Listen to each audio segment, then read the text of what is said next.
రామకృష్ణారెడ్డి మీద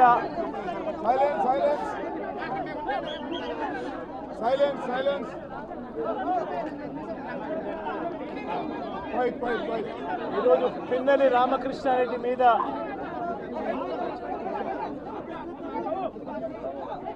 తన మీద ఏకంగా 307 అంటే అటెంప్ట్ టు మర్డర్ లాంటి కేసులు పెట్టి ఏ రకంగా అన్యాయంగా తనను జైల్లో నిర్బంధించడం జరుగుతూ ఉందో కూడా చూస్తూ ఉన్నాం. ఈరోజు రాష్ట్ర వ్యాప్తంగా కూడా ఇదే కార్యక్రమాలు జరుగుతూ ఉన్నాయి. రాష్ట్ర వ్యాప్తంగా కూడా కేవలం తెలుగుదేశం పార్టీకి చంద్రబాబు నాయుడు గారికి ఓటు వేయలేదు అన్న ఒకే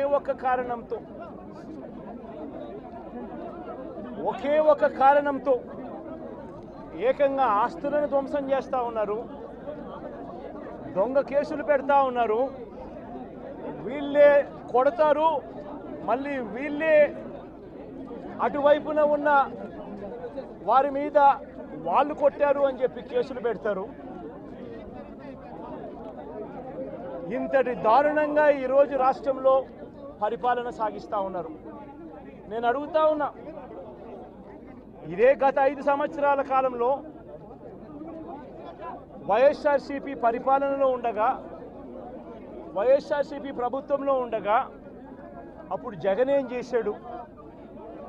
కులం చూడలేదు, మతం చూడలేదు, ప్రాంతం చూడలేదు, చివరికి ఏ పార్టీకి ఓటు వేశారన్నది కూడా చూడకుండా ప్రతి పథకము ప్రతి మనిషి కూడా అర్హత అన్నది మాత్రమే ప్రామాణికంగా తీసుకుని ప్రతి ఇంటికి డోర్ డెలివరీ చేసిన ప్రభుత్వం వైఎస్ఆర్సీపీ ప్రభుత్వందైతే, జగన్మోహన్ రెడ్డి ప్రభుత్వందైతే ఈరోజు కేవలం తెలుగుదేశం పార్టీకి ఓటు వేయలేదని, కేవలం చంద్రబాబు నాయుడు గారికి ఓటు వేయలేదని, కేవలం ఓటు వేయలేదన్న ఒక్క కారణంతో ఆస్తులు ధ్వంసం చేస్తూ ఉన్నారు, మనుషులను కొడతా ఉన్నారు, కొట్టి మరి కేసులు పెడతా ఉన్నారు.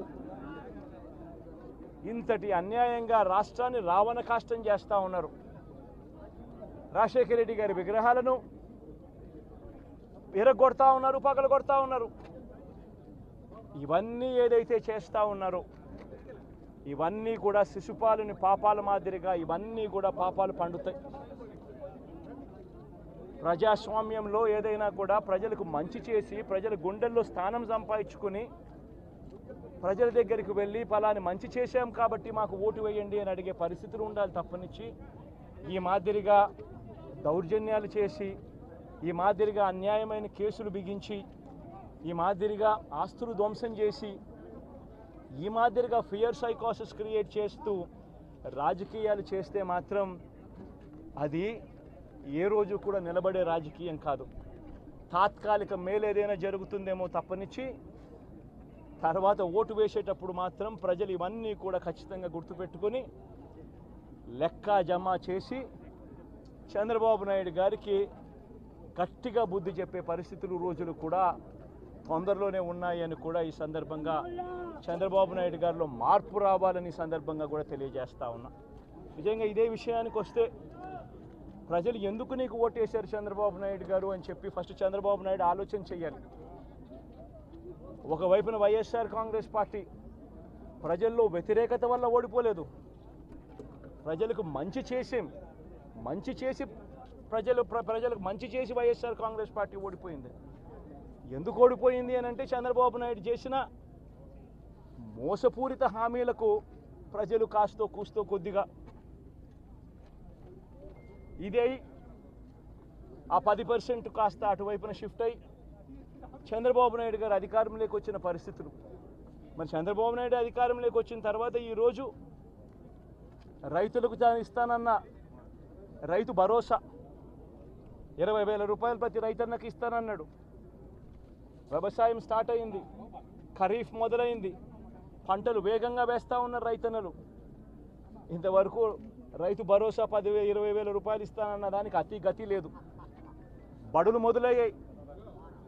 అమ్మఒడి కింద జగన్ 15,000 ఇస్తాను అని అంటే కాదు, చంద్రబాబు నాయుడు వస్తే ఎంతమంది పిల్లలు ఉంటే అంతమందికి ఇస్తాడు, ప్రతి ఒక్కరికి 15,000 ఇస్తాడు అని చెప్పారు. రాష్ట్రంలో 1 కోటి మందికి పైగా పిల్లలు బడియీడు పిల్లలు ఉన్నారు. బడులు స్టార్ట్ అయ్యాయి. ఆ ప్రతి తల్లి కూడా అడుగుతూ ఉంది, తల్లికి వందనం అని పేరు పెట్టావు, అమ్మఒడి అనే పథకాన్ని పేరు మార్చావు, మరి ఆ డబ్బులు ఏమైనాయని చెప్పి గవర్నెన్స్ మీద కాస్త ధ్యాస పెట్టి ఆ తల్లులకి ఇచ్చే డబ్బులు ఇచ్చే కార్యక్రమం చూడండి. రైతులకు ఇచ్చే రైతు భరోసా 20,000 ఇస్తామన్నారు, ఇచ్చే కార్యక్రమం చూడండి. ప్రతి అక్క చెల్లెమ్మకు 18 ఏళ్ళు పైబడిన ప్రతి అక్క చెల్లెమ్మకు ప్రతి ఒక్కరికి 1,500 రూపాయలు ఇస్తామని చెప్పారు. అంటే సంవత్సరానికి 18,000 రూపాయలు. రాష్ట్రంలో 4,12,00,000 మంది ఓటర్లు ఉండరని చెప్పి మొన్ననే లెక్కలు తేలాయి. అందులో దాదాపుగా 2,10,00,000 మంది మహిళా ఓటర్లే. అంటే అందరూ 18 సంవత్సరాలు నిండిన మహిళా ఓటర్లే. మరి 2,10,00,000 మంది ఈ మహిళా ఓటర్లందరూ కూడా 18 ఏళ్ళు నిండిన ఈ మహిళా ఓటర్లందరూ కూడా వీళ్ళందరూ కూడా ఈరోజు అడుగుతూ ఉన్నారు, 1,500 రూపాయలు ప్రతి నెల ఇస్తానన్నావు, ఏమైంది ఈ 1,500 రూపాయలు ఇచ్చే కార్యక్రమాలు అని చెప్పి అడుగుతూ ఉన్నారు. వాటి మీద ధ్యాస పెట్టే కార్యక్రమం చంద్రబాబు నాయుడు చేయాలి. ఇవేవి కూడా చేయకుండా కేవలం భయాందోళనలు క్రియేట్ చేయాలి, రాష్ట్రంలో రావణ కాష్టం సృష్టించాలి, దొంగ కేసులు పెట్టాలి, ఇరికించాలి, ఆస్తులను ధ్వంసం చేయాలి. వైఎస్ఆర్సీపీ అభిమానులైనా, వైఎస్ఆర్సీపీ కార్యకర్తలైనా, వైఎస్ఆర్సీపీకి ఓటు వేసిన వారైనా కూడా ఎవరిని కూడా ఉంచకూడదు అన్న దుర్మార్గపు ఆలోచనలతో అడుగులు ముందుకు వేయడం అతి హేయమైన రాజకీయమని కూడా ఈ సందర్భంగా తెలియజేస్తా ఉన్నా. ఇదే రామకృష్ణారెడ్డి విషయానికే వస్తే నిజంగా ఎంతటి అన్యాయమైన పరిస్థితిలో కేసులు బిగించారు అన్నది ఒకసారి అందరూ కూడా ఆలోచన చేయమని కోరుతా ఉన్నా. ఇదే విషయం కారంపూడి ఘటన జరిగింది ఎప్పుడు? ఎన్నికలు అయిపోయిన తర్వాత మరుసటి రోజు, అంటే మే 14వ తారీఖున కారంపూడిలో ఘటన జరిగింది. కారంపూడిలో ఏం ఘటన జరిగింది, ఎందుకు జరిగింది? కారంపూడిలో తెలుగుదేశం పార్టీ చేసిన ఆకృత్యాలకు ఒక ఎస్సీ కుటుంబంలో ఉన్న మహిళలు ఇబ్బంది పడే పరిస్థితిలోకి పోయినప్పుడు వాళ్ళను పరామర్శించడానికి డిఎస్పీ అనుమతి తీసుకునే మరుసటి రోజు, ఎన్నికలు అయిపోయిన మరుసటి రోజు ఎమ్మెల్యే బయలుదేరాడు. ఎమ్మెల్యే కారంపూడికి చేరుకోక మునిపే ఆ ఎస్సీ కుటుంబం అనేది కారంపూడి అటువైపున ఉంటే, ఊరికి అటువైపున వాళ్ళ ఇల్లు ఉంటే, ఆ ఊరు ఎంటర్ కాకమునిపే తనను అడ్డగించడము, అక్కడే గొడవ జరగడము, గొడవ జరిగేది టౌన్లో జరుగుతూ ఉంది, ఇక్కడ నుంచి ఇక్కడ అడ్డగించినారు. అసలు సిఐ అనే నారాయణ స్వామి అనే ఈ సిఐతో కనీసం ఎమ్మెల్యే కనీసం తటస్థ కూడా పడలేదు, కనీసం చూసిన దాఖలాలు కూడా లేవు వీళ్ళిద్దరు. ఆ రోజు ఆయన ఉండేది వేరే గొడవలో వేరే లొకేషన్, టౌన్ మధ్యలో గొడవ జరుగుతా అంటే ఆయన ఉన్నాడు, టౌన్ మొదట్లో ఈయన ఉన్నాడు. అసలు ఆయన తటస్థపడలేదు. ఆయన మీద ఆ గొడవ జరిగేటప్పుడు ఇటువైపు నుంచి అటువైపు నుంచి పడ్డాయి. చిన్న రాయి తగ్గించచ్చేమో బహుశా, కానీ చిన్న రాయి కాబట్టి అసలు ఆయన మరుసటి రోజు అదే రోజు మెడికల్ లీగల్ కేసు కూడా పెట్టలా. అంటే ఎంత చిన్న ఘటన అది, జరిగిందో లేదో కూడా తెలియదు. మే 14న జరిగితే 9 రోజుల తర్వాత, అంటే మే 23వ తారీఖున ఆయనకి ఏదో జరిగిందన్నట్టుగా సిఐ హత్యాయతనం కేసు పెట్టడం జరుగుతూ ఉంది రామకృష్ణారెడ్డి. కనీసం సీన్లో కూడా నేను వ్యక్తిని, ఇది అన్యాయం కాదా అని అడుగుతా ఉన్నా. అసలు ఇన్సిడెంటే జరిగిందో లేదో కూడా తెలియదు. ఇన్సిడెంట్ నిజంగానే జరిగిందంటే మే 14న జరిగిందంటే మే 15వ తారీఖున మెడికో లీగల్ ఎందుకు పెట్టలేదు? 17వ తారీఖున కేంద్ర ఎన్నికల సంఘం 17వ తారీఖు నుంచి 20వ తారీఖు వరకు పల్నాడు ఏరియాలో ఆ సిట్ బృందం తిరిగి ఇన్సిడెంట్ జరిగిన ప్రతి అంశం మీద రిపోర్ట్ ఇచ్చింది. ఆ రిపోర్ట్ ఇచ్చిన దాంట్లో, ఆ సిట్ ఇచ్చిన రిపోర్ట్లలో ఎందుకు రాలేదు? మరి ఈ రకంగా ఒక మనిషిని హత్యాయత్నం కేసు మీద బిగించడం ధర్మమేనా? ఇంకొక కేసు కూడా తన మీద హత్యాయత్నం కేసు పెట్టాడు.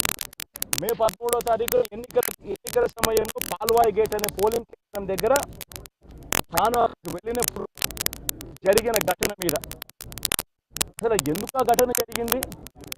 ఏదన్నా కొద్ది గొప్ప కనీసం ఆలోచన చేసే వాళ్ళు ఎవరైనా ఆలోచన చేయాలి కదా. అక్కడ ఉన్న ఎస్సీలను, ఆ గ్రామంలో ఉన్న సామాజిక వర్గం వాళ్ళు గ్రామంలో ఉన్న భూపుతులు లేకపోయి ఓట్లు వేసే పరిస్థితి లేకుండా ఉన్నప్పుడు ఎమ్మెల్యే అక్కడ అక్కడికి ఆ గ్రామానికి వెళ్ళినప్పుడు ఎమ్మెల్యే ఆ పరిస్థితి చూసి ఎస్పీకి 4 సార్లు 5 సార్లు 10 సార్లు ఫోన్ చేసినా కూడా ఎస్పీ రాని పరిస్థితిలో ఉన్నప్పుడు, కనీసం సిఐని ఎస్ఐని కూడా పంపించిన పరిస్థితిలో ఉన్నప్పుడు, అటువంటి బూత్లో, సెన్సిటివ్ బూత్లో కేవలం ఒకే ఒక్క హోంగార్డును పెట్టి బూతులు నడుపుతూ ఉన్నారు. అటువంటి పరిస్థితిలో అన్యాయం జరుగుతూ ఉందని చెప్పడం కోసం, అన్యాయం జరుగుతూ ఉన్న వాళ్ళ పక్షాన్ని నిలబడడం కోసం ఎమ్మెల్యే లోపలికి పోయి ఈవీఎంను పగలగొట్టే కార్యక్రమం జరిగింది. ఎందుకు ఈవీఎంలో నిజంగానే ఎమ్మెల్యేనే రిగ్గింగ్ చేసుకుంటా ఉంటే, ఎమ్మెల్యేకి అక్కడ నిజంగానే ఎమ్మెల్యే పరిస్థితి అంత బాగుండింటే ఎందుకు ఎమ్మెల్యే ఈవీఎం పక్కన కొడతాడు? అక్కడ పరిస్థితి బాగలేదనే కదా, అన్యాయం చేస్తూ ఉన్నారనే కదా. అక్కడికి పోయినప్పుడు అన్యాయం చూశాడు కాబట్టే కదా ఈవీఎం పగలగొట్టాడు. ఆ ఈవీఎం ఏదైతే పగలగొట్టిన కేసులు ఏదవుతుందో తనకు బెయిల్ వచ్చింది. ఈరోజు తాను బెయిల్ అక్కడ లోపల ఉన్నది ఈవీఎం పగలగొట్టిన కేసులో కాదు, తను లోపల ఉన్నది. ఈవీఎం పగలగొట్టిన కేసులో అన్యాయం జరిగింది అని చెప్పి, అన్యాయం జరుగుతూ ఉన్న పరిస్థితిలో ఎమ్మెల్యే అక్కడికి పోయి అడ్డుకునే కార్యక్రమంలో జరిగింది అని చెప్పి కోర్టులు కూడా గుర్తించాయి కాబట్టి తనకు బెయిల్ వచ్చింది. కానీ మళ్ళీ ఆ తర్వాత ఏం జరిగింది? ఆ ఇన్సిడెంట్ జరిగిన 10 రోజుల తర్వాత, ఆ ఇన్సిడెంట్ జరిగిన 10 రోజుల తర్వాత, అంటే మే 23వ తారీఖున ఎమ్మెల్యే అక్కడికి వెళ్ళి హత్యాయత్నం చేశాడట. అదే పోలింగ్ బూత్లో హత్యాయత్నం చేసినాడంట. ఎవడన్నా బుద్ధునోడు ఎవడన్నా నమ్మదానికి ఉందయ్యా? ఎవడన్నా ఎమ్మెల్యే అనేవాడు అక్కడికి పోయినప్పుడు వాళ్ళు చేస్తూ ఉన్న రిగ్గింగు, ఎమ్మెల్యే దానికి అడ్డుకునే కార్యక్రమం చేస్తూ ఉంటే ఎమ్మెల్యే అక్కడికి పోయి ఎమ్మెల్యే హత్యాయత్నం చేస్తాడా? చెప్పడానికైనా హద్దు పొద్దు ఉండాలి కదా. 10 రోజుల తర్వాత ఎమ్మెల్యే హత్యాయత్నం చేశాడని చెప్పి కేసు పెడతారు 10 రోజుల తర్వాత.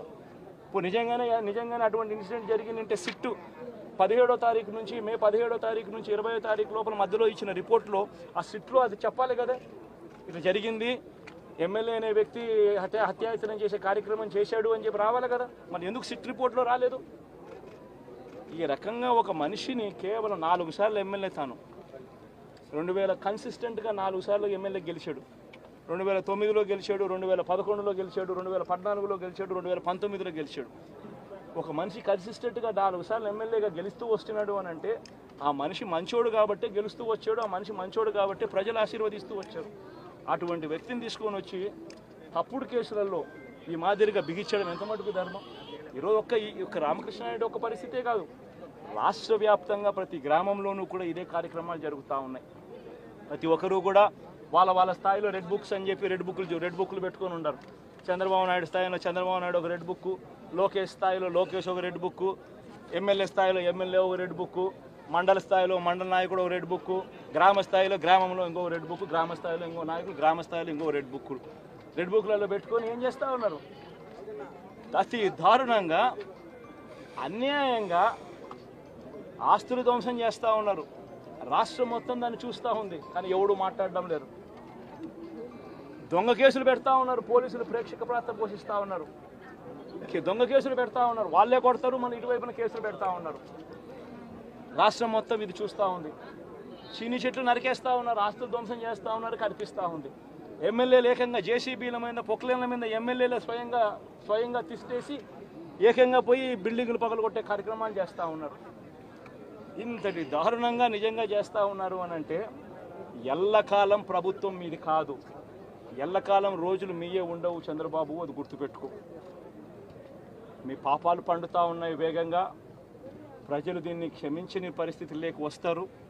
ఖచ్చితంగా మీకు బుద్ధి చెప్పే పరిస్థితులు రోజులు కూడా ఉంటాయి. చేతనైతే మంచి చేయండి, మంచి చేసి ప్రజల మనసులు గెలుచుకుని ఓట్లు ప్రజల మనసుల్లో స్థిరస్థాయిగా నిలబడే కార్యక్రమం చేయండి. కానీ తప్పుడు రాజకీయాలు ఈ మాదిరిగా నువ్వు ఒక్కరివే చేస్తావు అనుకుంటా ఉన్నావు. ఇదే మాదిరిగా కొనసాగితే రాష్ట్రంలో ఒక తప్పుడు సాంప్రదాయానికి నువ్వు నాంది పలుకుతా ఉన్నావు. నువ్వు వేసే ఈ బీజం, నువ్వు వేసే ఈ తప్పుడు సాంప్రదాయం, రేపొద్దున నువ్వు వేసే ఈ బీజం చెట్టు అవుతుంది. రేపొద్దున నువ్వు ఏదైతే ఇత్తుతావో అదే పండుతుంది. రేపొద్దున మళ్ళీ మీ గ్రామాలలో మీ కార్యకర్తలకు ఇదే పరిస్థితినే, ఇదే మాదిరిగానే మళ్ళీ జరిగే కార్యక్రమాలు కూడా జరుగుతాయి. అటువంటి తప్పుడు సాంప్రదాయాలు దయచేసి ఇప్పటికన్నా ఆపండి.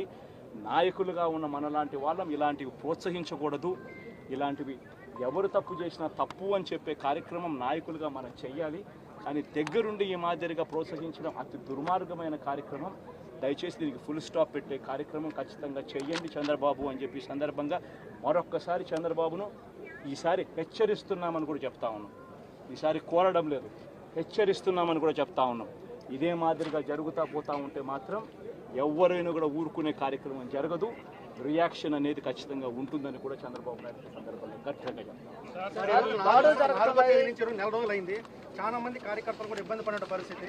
కార్యకర్తలను వదిలేసి ఈ రోజు భారత రాజ్యాంగ వ్యవస్థని నిర్వీర్యం చేసే విధంగా ఎన్నిక